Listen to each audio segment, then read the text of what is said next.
Olá, sejam todos vocês muito bem-vindos ao Geopolítica com Paulo Filho. Hoje é dia 4 de maio de 2024 e nós vamos falar sobre os 800 dias de guerra na Ucrânia. É muito bom que vocês estejam aqui com a gente. Ontem, dia 3 de maio, a guerra na Ucrânia completou 800 dias.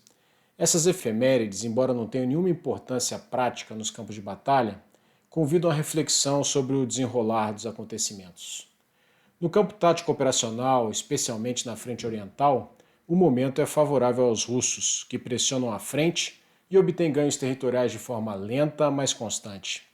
Analistas do Blackbird Group da Finlândia, a partir do estudo de fotografias de satélites, concluíram que se entre 1º de junho e 1º de outubro do ano passado os russos perderam a posse de mais ou menos 414 km² de território ocupado na Ucrânia, a maré virou em 2024. De 1º de janeiro deste ano a 2 de maio, os russos recuperaram uma área equivalente à perdida em 2023, mas com alguma sobra. Foram 432 km², a maior parte disso na região de Donetsk. O esforço do povo ucraniano de se contrapor à invasão de seu território por um exército russo muito maior e dotado de vastos recursos bélicos está cobrando um preço muito alto. A carência de pessoal nas fileiras do exército ucraniano é grave, embora o presidente Zelensky recentemente tenha anunciado em 31 mil o número de soldados mortos em combate. Serviços de inteligência ocidentais acreditam que esse é um número muito subestimado, tendendo a ser, provavelmente, mais que o dobro dessa quantidade.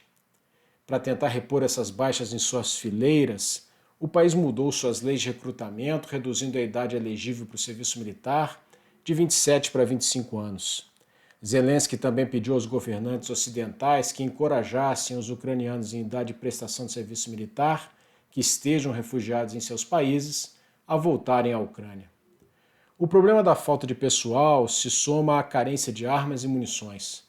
Os quase 6 meses de interrupção de ajuda militar por parte dos Estados Unidos diminuíram de forma muito importante as capacidades militares do exército ucraniano, especialmente suas capacidades de defesa antiaérea e de realização de fogos com sua artilharia de campanha. A recente aprovação pelo Congresso americano da ajuda de 61 bilhões de dólares se deu em um momento verdadeiramente crítico para os ucranianos, e embora se tenha anunciado que essa ajuda já começa a se materializar com a chegada de armas e munições à Ucrânia, ainda levará um bom tempo para que todo esse dinheiro se materialize em poder de combate real no terreno. Os russos, por sua vez, embora também estejam sofrendo pesadas baixas, têm uma capacidade muito maior do que a Ucrânia de repor seus efetivos militares.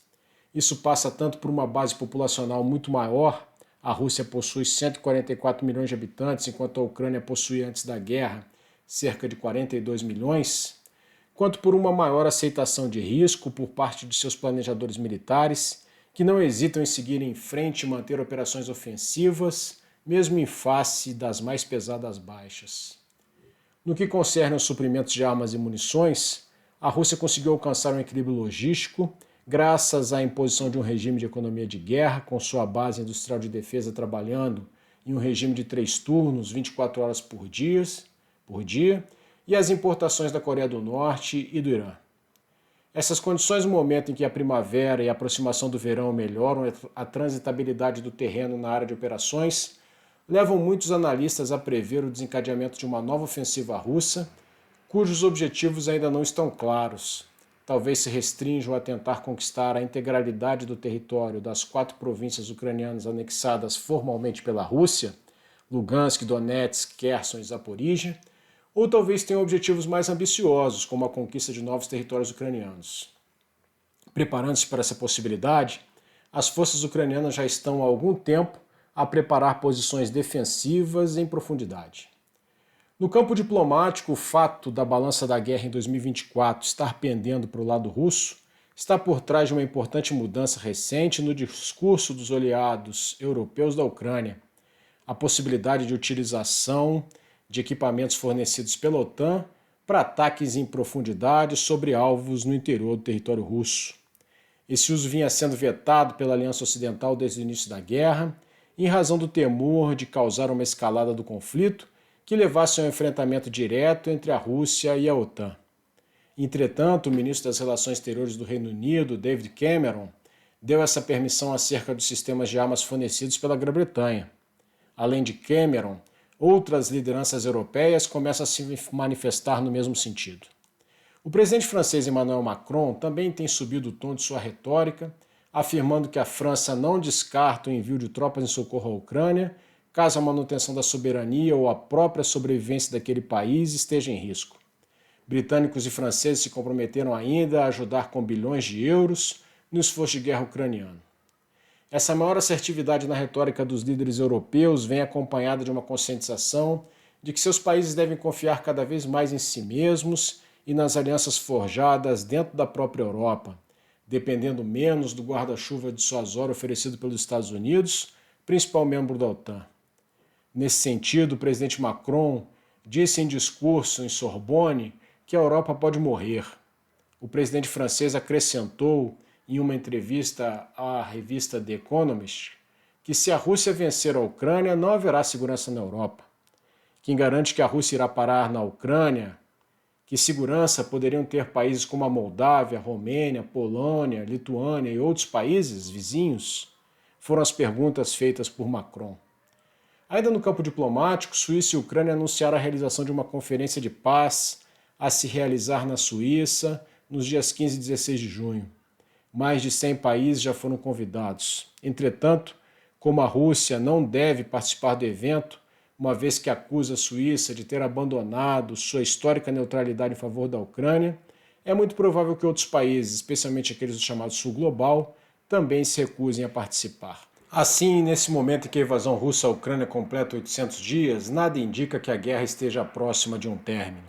Se de um lado a Ucrânia claramente não possui, nas condições atuais, poder de combate suficiente para expulsar o invasor do seu território, por outro lado, os russos dificilmente encontrarão facilidade em obter novos ganhos territoriais, enquanto os ucranianos continuarem a receber apoio dos Estados Unidos e da Europa.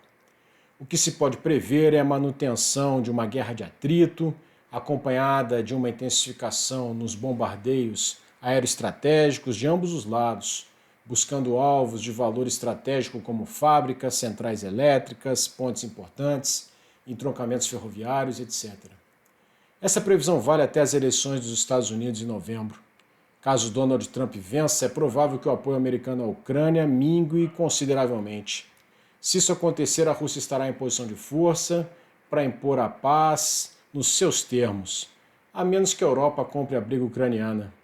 Em qualquer das hipóteses, infelizmente, para as populações direta e indiretamente flageladas pela guerra, a paz ainda está muito longe. Se você ouviu esse áudio, ouviu esse vídeo até aqui, é porque esses assuntos estratégicos e de geopolítica te interessam.